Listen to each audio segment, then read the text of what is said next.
So, James, before we come to the closure of this webinar, I just wanted to touch a little bit on the villa product. So our team Sure. has worked very hard the past few years to put together villas with idyllic views and functional spaces. And given the extra privacy majority of our clients are after this year and the increased demand, we have a lot of demand for villa product this year. Mm-hmm. We have put together some added value benefits for our clients, your clients, for this year, especially for Crete. I want to make make a note about Crete and Santorini. Crete and Santorini can be visited between end of March up until November because they have higher temperatures normally. They're quite down south, and they're very well connected on a ferry as well. So the temperatures even in November is around 75 Fahrenheit. So oh wow, yeah, it's still very that's really warm. important. That's really important to make note of. So in November in Crete, it's still around 75 degrees, which is perfect weather for laying in the sun. Perfect and also weather. Yeah, the water will be warmer too. So sorry, go ahead. No. The Cretans are still swimming in the sea, not even in the swimming pool in December. So you know, majority of the hotels in a normal season would close the first week of November in Santorini and Crete. I'm sure this year they will extend it a little bit yeah. So this is a villa in Elunda, which is the eastern part of Crete. Just a quick look at a Santorini villa. Mykonos, of course. If you want me to elaborate more on Mykonos, you know, I can make a few comments. Sure. Well, I think, and I can touch on Mykonos for a second. So I love it, but I think a lot of Americans have seen Mykonos in pictures before because it's those quintessential, you know, very, very narrow streets, you know, that maybe are 6 people wide. It's the all white buildings tucked into the hills and the windy roads with those, I'm not sure what you call those. The streets are made out of just stone slabs, right? Oh, yes, that's right.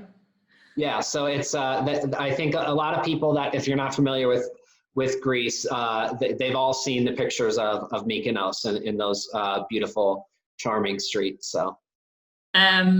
So a very good alternative now to Mykonos would be the Paros Island. I know we don't have enough time to touch on all the favorite destinations in Greece, but Paros is coming up really quickly the past couple of years.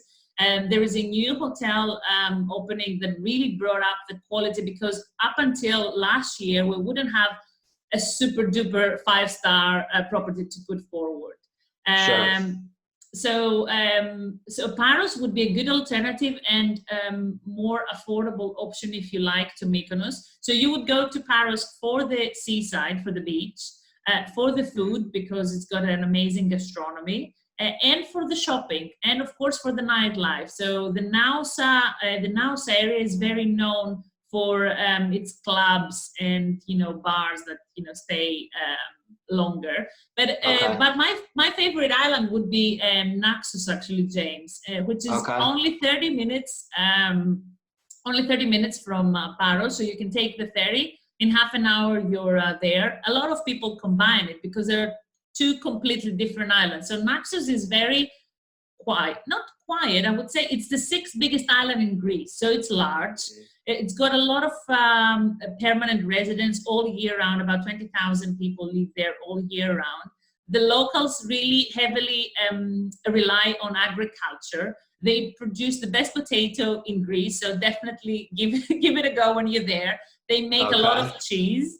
And also it's a fantastic option for family holidays, because they've got long sandy beaches, and the villa product, as you see on the screen as well, it's quite amazing and more affordable. So to us, it's the best value for money destination in the Cyclades, also compared to Paros. So Paros is for the chilling types, and compared to Paros, you would have a lot of different activities. So you would have sailing, hiking, 9 different hiking routes, cooking classes, mosaic workshops, fishing activities. All of that make it even more exciting and interesting for families. and then the beautiful island of Corfu, the green island of Corfu. And one last point before we close, James, is with regards to the private charters this year.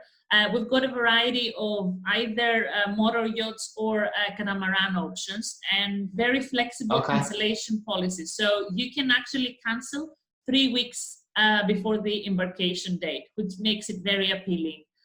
Now, I have put together an itinerary to share with you, which starts from Athens and goes through the little island of Aegina and Agistri, through the Corinthian Gulf, and it covers quite a few islands in the Ionian Sea. And the reason that I put that together is because July and August, the Aegean is a lot choppier. So the Ionian Sea is less choppy and more calm compared to the Aegean Sea.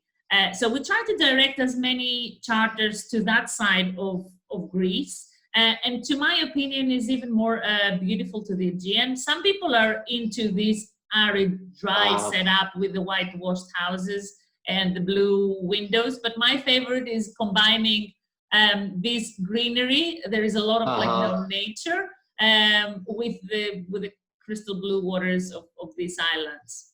Wow. So that's the shipwreck of Zakynthos, which is it's very, very popular. It's been one of the most photographed places in the world.